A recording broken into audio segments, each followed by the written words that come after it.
Pour terminer l'année ou pour la commencer, c'est comme vous voulez, je vous propose un number cake pistache, vanille et chocolat. Donc on va commencer par les ganaches. Donc vous placez la gélatine dans un bol d'eau froide. La gélatine n'est pas obligatoire, mais ça va permettre que les ganaches se tiennent mieux. Vous ouvrez une gousse de vanille en deux et vous la laissez infuser dans la crème pendant 1 heure. Donc vous portez à ébullition, ensuite vous éteignez le feu et vous laissez infuser comme ça. Pour la ganache au chocolat, vous faites chauffer la crème liquide, vous la versez sur le chocolat en morceaux, vous ajoutez la demi-feuille de gélatine, vous mélangez bien jusqu'à ce que tout soit fondu et vous ajoutez ensuite le reste de crème liquide froide.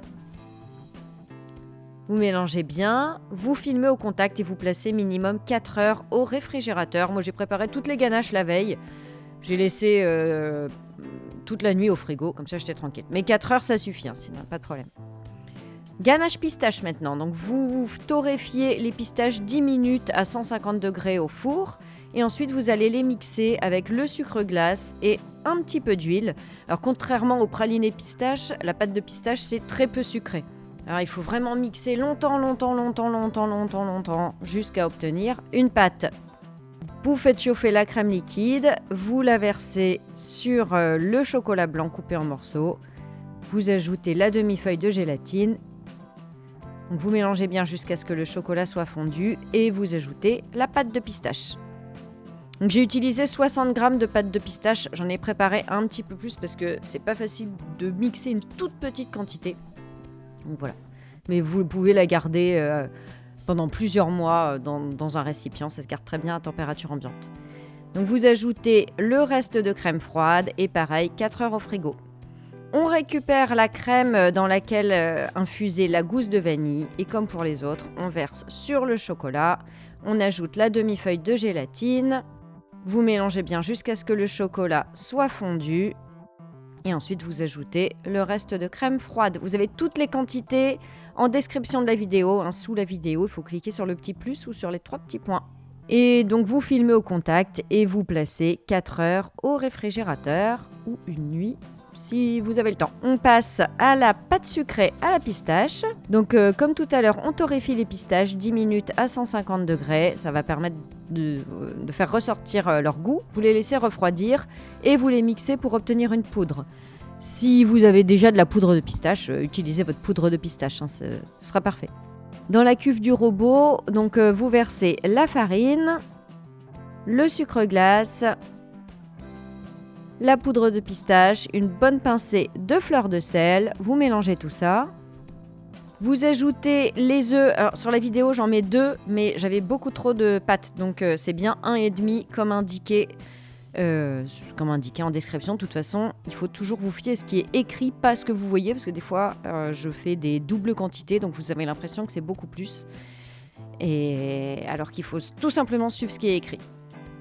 Donc on ajoute le beurre pommade et vous mélangez jusqu'à obtenir une pâte. On mélange toujours le moins possible la pâte à tarte. Vous la placez 1 heure au réfrigérateur. Donc ensuite, vous la récupérez, comme ça faisait beaucoup de quantité, j'ai étalé en 2 fois, je l'ai coupé en 2. Et j'ai utilisé un rouleau à pâtisserie, je l'ai acheté là dernièrement, sur lequel on peut mettre des élastiques qui permettent en fait de choisir l'épaisseur de la pâte et d'avoir quelque chose de super régulier. Donc là, j'ai réglé sur 3 mm d'épaisseur. Et j'ai découpé mon 2 et mon 6. Je vous mets les gabarits à télécharger, pareil, sous la vidéo. Après, vous pouvez faire avec si vous avez des gabarits chez vous, vous pouvez les utiliser bien sûr. Donc même en diminuant un peu, vous aurez trop de pâte. Vous pouvez la garder au congélateur.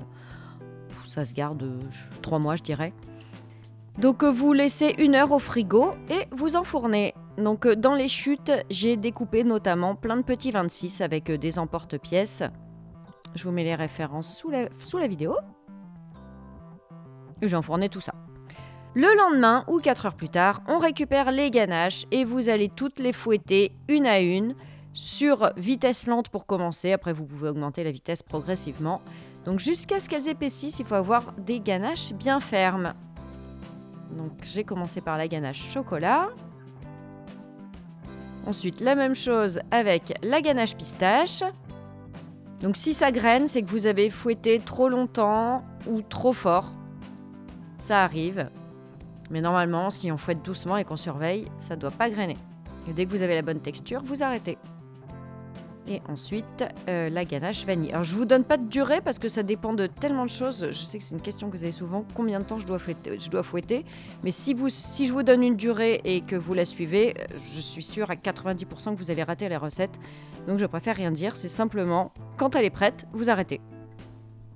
Et voilà, la ganache vanille, magnifique.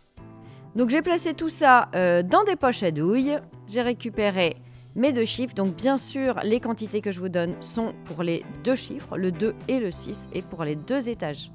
Et donc j'ai poché en alternant les ganaches, un peu au hasard. Alors j'ai fait un petit peu moins de chocolat parce que dans ma famille, ils sont pas super fans. Donc voilà, c'est pour ça que j'ai fait un petit peu moins de chocolat que des autres. Et en plus, c'est vrai que le goût est beaucoup plus fort, donc c'était bien comme ça.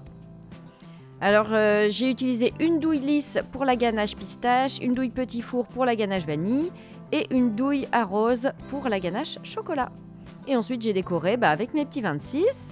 J'ai mis des petits macarons pistache, des petites pistaches, des petites décos que j'avais chez moi, de la feuille d'or. Et voilà, regardez comme c'est super joli et c'était bon. Oh, vraiment délicieux. Donc là, vous avez pour 8-10 personnes environ avec ces quantités. Et bonne année à tous!